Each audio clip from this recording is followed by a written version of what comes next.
speaking between the public speaking class, the AP seminar course, or various extracurricular activities.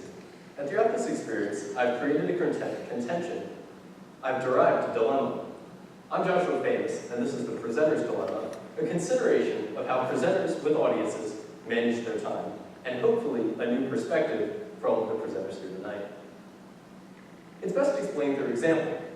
So say you're in a lecture hall and you're a professor and you have 300 students sitting in front of you. Now, it's a Friday morning and there are only 2 weeks of school left until we all graduate, so the professor doesn't really want to be here. So they walk into class and they decide to go on a 10-minute anecdote talking about the kind of coffee they had for breakfast. Now we might presume that this anecdote is really only valuable to the professor, right? And after all, you're the professor up here talking to your class. It's only 10 minutes of your time. You have an hour-and-a-half lecture. What does it really matter? Well, the presenter's dilemma is why it matters. You have 300 students in your lecture hall. If we simply multiply those 10 minutes you wasted with your anecdote by 300 students, that's 3,000 collective man-hour minutes. But that's insignificant, so let's expand it. If we take a concert of 4,000 people, say that we have some technical delay, say that one of our speakers goes out, and we start 30 minutes after our posted start time, right? 30 minutes that our entire audience of 4,000 has been there. Simply multiplying that out, that's 12,000 minutes or 200 hours that have been wasted. It's not a 30-minute delay when your speaker breaks. It's a 200-hour delay. But let's take it a little bit further. Extreme exemplification. President Barack Obama is giving his State of the Union address. It's a live broadcast which had 31.7 million viewers, but the broadcast, for some reason, goes out for 30 seconds. Someone in the technical department failed their job. I think you know what I'm going to do here. We multiply that out, that's 951 million collective seconds. Do some basic math, 30 years of wasted time. Multiply that by our rough mean annual salary. Human productivity with the equivalent net value of $1,324,440 lost because of a 30-second delay in our State of the Union address. Obviously, this isn't a typical way of thinking, but with metrics like that, it's incredibly important to consider. So why does it matter? Well, asking why the presenter's dilemma matters is essentially asking why time matters. For example, with just 5 minutes of your day, you could learn how to juggle. A service called Amazon Mechanical Turk provides tasks that you can do to earn money in 30 seconds. It's basic human intelligence tasks. But the idea is that such an insignificant amount of time as 30 seconds could earn you a tenth of a cent. And when we take these numbers and we amplify them on the stage of the State of the Union address, we're talking millions of dollars of difference. Human time is productivity. And when we're trying to maximize our productivity by minimizing this waste of time, the presenter's dilemma really becomes a question of efficiency. How do we become efficient presenters? And why, more importantly, is it a dilemma? Because we know that it's not the presenter's intent to waste their audience's time.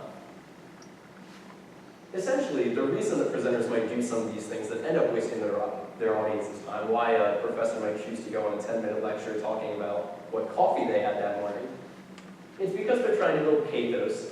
It's because they're trying to use mannerisms. They're trying to say thank you for listening. They're trying to provide flow. They're trying to create transitions.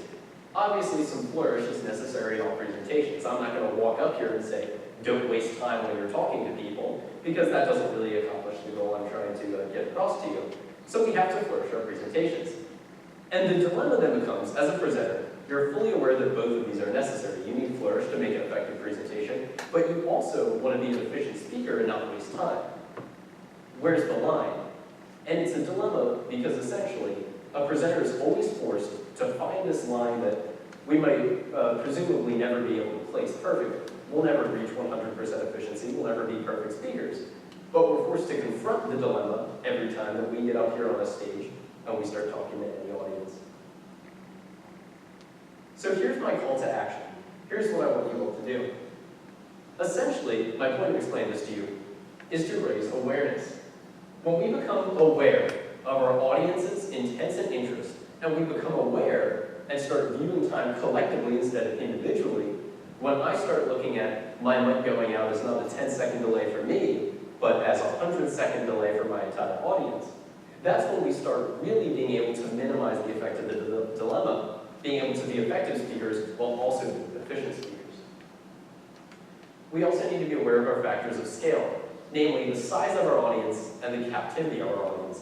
If I'm a teacher with a class of 25 students who are required to be there, it's much different than an open forum where my speakers can come and go as they leave. If I say that my next 30 minutes are going to be devoted to me beatboxing, and everyone in the audience who isn't interested in 30 minutes of me beatboxing is able to leave, then I don't really risk losing that human productivity because they're getting some value out of that. So the captivity of audience is also important. You may notice the last thing I have up here is a little bit strange. It says Music League and PowerPoints. Well, for those of you who didn't go on the Spain trip, we had a series of meetings throughout the year. We gathered our entire trip in this room, and they created an incredibly detailed packet of PowerPoint with all the information we needed.